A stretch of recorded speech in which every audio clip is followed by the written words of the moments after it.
Okay, so I want to talk about having a new perspective on money and what's possible with money because when you said that, if you have a lack mentality, then you're going to be limited. But there are some people who look at their finances like this ain't a lack mentality, like this is a lack factual. Like this is a fact Mhm. that I don't have enough or things are just not flowing in the way that I need. How do you change your perspective if you can't change your income?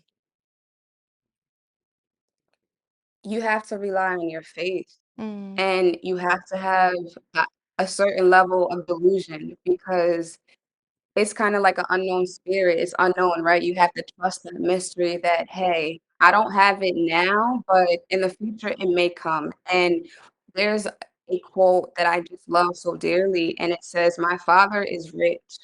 This is his world, this is his land, so therefore, resources are unlimited and available for me. I just need to ask, or I just need to reroute."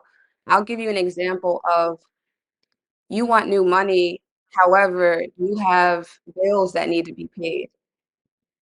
You didn't make room for new money to come because you exhausted those resources here. mm, So it's like you have to have an account, and we call it a balance of the books. mm. So it's like your expenses versus your income is your equity. So therefore, if you are putting out more that's coming in, you have to reroute. You have to change your equation. And it's about money management. And that ties into managing emotions. Are you impulsively buying? Are you buying to keep up with others? What are the needs of your finances? Because I feel another thing with being financially literate is we want a lifestyle. We don't want wealth. Mm.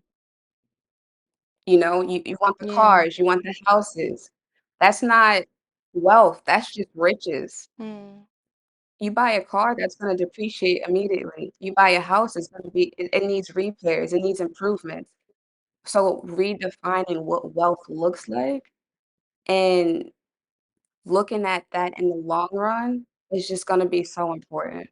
Wow. That is, I think, such vital information for us to really understand. I think even as we're growing, I think that, many of the people who listen to this podcast are at an age where they're really beginning to evaluate their careers and what path do they want to take. And ultimately, how do they get to a place of abundance and wealth and even generational wealth when applicable. So I think that that mentality is, it's paradigm shifting. And I think that it affects generations.